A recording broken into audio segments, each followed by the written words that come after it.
Salut tout le monde, j'espère que vous allez bien. Aujourd'hui on se retrouve pour une vidéo un petit peu plus spéciale que les autres, tout simplement parce qu'aujourd'hui j'ai décidé de faire une vidéo sur comment trouver un pseudo booktube ou un pseudo tout court, parce que je sais que c'est vraiment pas facile quand on n'a pas d'idée, qu'on cherche et qu'il n'y a rien qui nous vient en tête. Donc du coup je vais vous proposer quelques petites alternatives pour finalement dénicher au fond de votre cerveau une idée.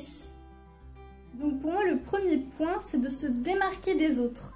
Tout simplement parce qu'on est quand même beaucoup sur Booktube et beaucoup de booktubeurs contiennent dans leur pseudo le mot livre, le mot mot, enfin voilà. Je trouve personnellement que beaucoup de pseudos se ressemblent. C'est absolument pas une critique envers ces booktubeurs là, hein. Je dis juste, de mon point de vue à moi, vous êtes tellement nombreux que j'arrive pas à mettre de nom sur vos pseudos. Donc pour moi vraiment je pense que se démarquer c'est pas mal. Après si vous voulez pas, c'est pas grave. Ensuite le deuxième point que nous allons aborder, c'est décider, réfléchir au type de pseudo qu'on a envie. Par exemple savoir si vous avez envie d'avoir un pseudo qui est lié au livre ou justement qui n'a absolument rien à voir avec les livres mais qui va quand même traiter de livres. Voilà, bien sûr cette vidéo ne s'adresse pas uniquement aux booktubeurs, ça s'adresse également aux youtubeurs en général. En troisième point, je vous conseille de prendre un carnet et un stylo, tout simplement parce que plus on réfléchit, plus on écrit, plus on trouve des idées. Et comme ça, vous aurez déjà votre papier sous le nez. Donc comme ça, si vous avez plusieurs idées, hop, vous pouvez les écrire.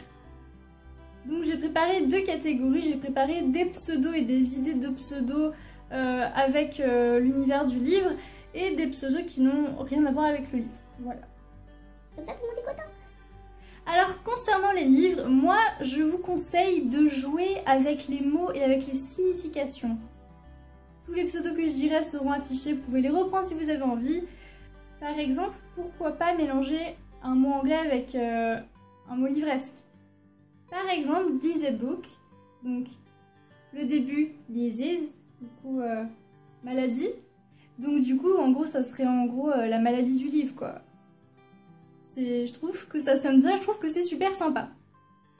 Ensuite, toujours pour faire un petit peu un mélange de signification de mots et de racines et d'étymologie, bookmanie. Pourquoi bookmanie? Book ça veut dire livre, manie c'est la folie, donc la folie des livres. Là aussi il y a un lien et je trouve quand même que c'est un pseudo qu'on n'entend pas partout. Et ensuite bibliotopie, tout simplement parce que topie c'est le lieu. Et biblio, en gros, c'est le papier. Donc si on fait une signification globale, ça serait le monde des livres. Donc c'est aussi original, je trouve.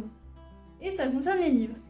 Ensuite, j'ai une sous-catégorie encore dans le livre où je vous propose de vous inspirer de vos connaissances, soit livresques, de films, tout ce que vous voulez. Donc par exemple, j'ai essayé de trouver des petits pseudos pour vous donner des idées. Et j'ai trouvé Livre Sorsola, qui ne veut probablement rien dire, mais je trouvais que ça sonnait bien. Donc en gros, si vous traduisez en français, c'est dire livre ensorcelé quoi. Avec des A à la fin pour une connotation espagnole ou je ne sais quoi. Donc pour moi, livre ensorcelé, ça fait référence par exemple à Charmed. Et si je reste un petit peu dans cet univers de connaissances personnelles, et par exemple que je m'aventure vers l'univers d'Harry Potter, je peux trouver Book Patronum. Pourquoi pas? Enfin voilà, je pense que vraiment jouer sur les connaissances que vous avez et vos connaissances personnelles, ça peut vraiment être un moyen de trouver un super bon pseudo. Là je vous ai donné quelques idées, mais vraiment essayez de jouer là-dessus, par exemple même avec un musicien, je sais pas moi, Book Mozart, quelque chose comme ça, voilà. Vraiment jouer avec tout ce que vous connaissez, ça peut être un très bon moyen de trouver un pseudo.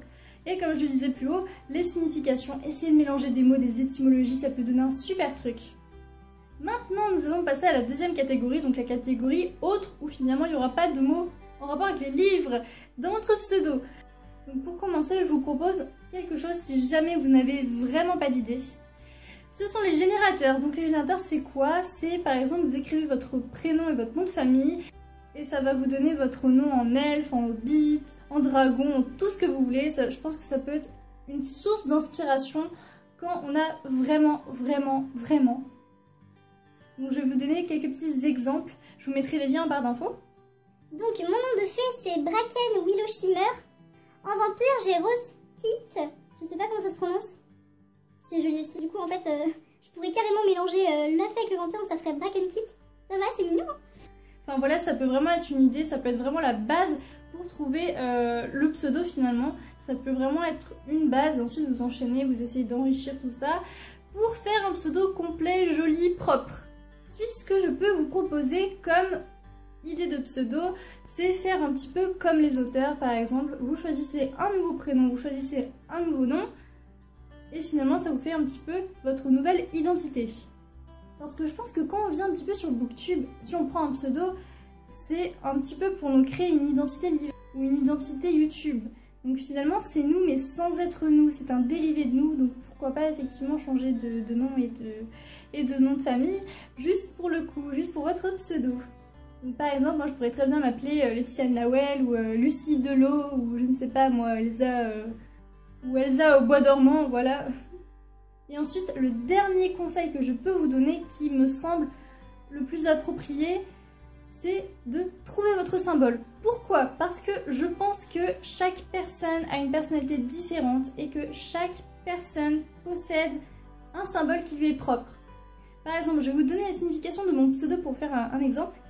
La demoiselle au cerf. Pourquoi? Tout simplement parce que pour moi, la demoiselle, ça représente une personne entre l'enfant et l'adulte. Je me considère pas comme une adulte, je me considère pas comme une enfant, et pour moi, la demoiselle, ça représente l'équilibre des deux. Ensuite, pourquoi les cerfs? Déjà de 1, j'aime les animaux, ça fait partie de moi.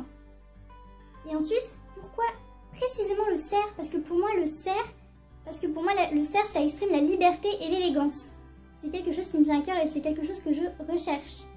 Et je pense en toute honnêteté que le meilleur pseudo qui vous ira, c'est quelque chose qui vous symbolise vous. Essayez de trouver un pseudo avec quelque chose, un élément qui finalement vous reflète. Donc par exemple ça peut être un animal, ça peut être de la nourriture, genre Laetitia Muffin. Voilà, ça peut vraiment être un truc tout con mais qui vous va bien parce que finalement ce pseudo là c'est vous-même. Ça peut être n'importe quoi, une chanson, un livre, un artiste, finalement ça peut être n'importe quoi. Mais je pense que le plus beau des pseudos, c'est vraiment celui qui vous définit. Donc, je vous donnerai un dernier petit exemple assez macabre, mais j'ai trouvé ça joli. J'ai trouvé comme pseudo Romantica Cineris. Donc qu'est-ce que ça veut dire? Romantica, bah en fait, je voulais pas quelque chose de genre romance. Je trouvais ça trop plat, donc du coup je me suis dit Tica, ça fait un petit peu gothique, Romantica. Cineris, ça veut dire cendre. C'est l'étymologie de cendre, donc finalement ça peut faire référence à un amour chaotique. C'est quand même quelque chose de très macabre, mais c'est un petit peu pour vous donner l'idée. Essayez vraiment de jouer sur quelque chose qui vous correspond. Moi je sais que j'aime beaucoup les pseudos qui ont pour étymologie des mots latins ou grecs parce que je trouve que ça fait super classe. Voilà, essayez vraiment de jouer là-dessus. Trouvez votre voix, quelle langue vous aimez, quel mot vous aimez, qu'est-ce qui vous définit, pourquoi vous êtes comme ça, qu'est-ce qui définit votre personnalité, quel symbole êtes-vous, vraiment essayez. C'est peut-être bête dit comme ça, mais je sais que beaucoup de personnes ont du mal à trouver un pseudo. Donc je me dis, autant trouver un pseudo, autant en trouver un qui vous colle parfaitement à la peau. Et donc la dernière étape ne concerne que les personnes qui ont trouvé plusieurs pseudos sur leur carnet. Alors là, je vous conseille du coup de réfléchir, de bien réfléchir au pseudo qui vous convient le mieux, celui qui vous représente le mieux et celui qui vous correspond le mieux. Donc voilà, j'espère que cette vidéo vous aura aidé parce que c'était l'objectif. J'espère que vous y avez trouvé les éléments, quelques petites aides, quelques petites bases pour vous aider. Et surtout, je vous fais plein de gros bisous. Salut!